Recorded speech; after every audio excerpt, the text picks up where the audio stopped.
Let's talk about Tesla.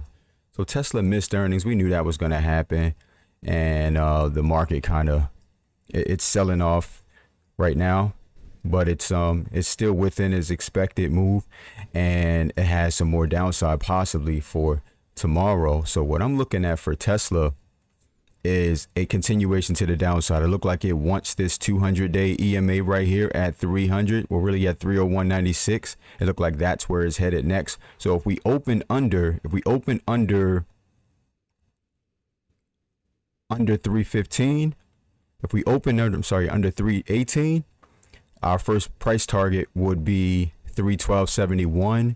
Then we got this 301.96, which is the 200-day EMA.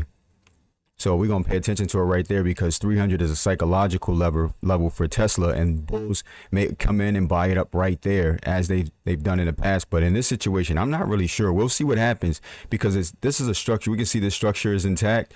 So it may bounce off of this for a continuation to the upside, but let's just follow the price action. Now, if Tesla opens over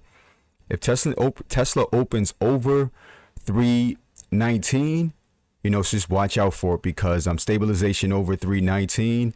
I'm looking for a move to 325, and then 330, 64, and then possibly even higher. So just pay attention to Tesla, look for a setup, and you will have some trade ideas for tomorrow. Now I have one more.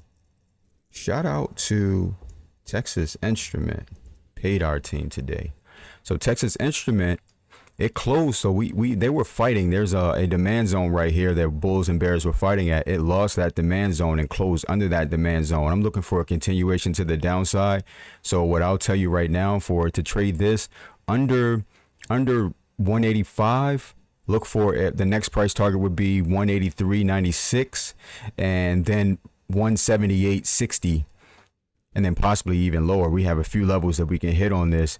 Now we'll see how they play around this area, but bulls should have been able to defend this. They did not. So I think we get a continuation to the downside, but we got to see what happens. So in the pre-market, we'll see what the price action is doing. But if we open over 188, then we can possibly make a retest of 193, this 193 area up here, and then possibly even higher. So we'll just see what happens here. But I think there's more downside for Texas Instrument, and so the tariff situation is causing a big strain on them. That's what caused them to miss guidance. They brought in the lower end of the guide.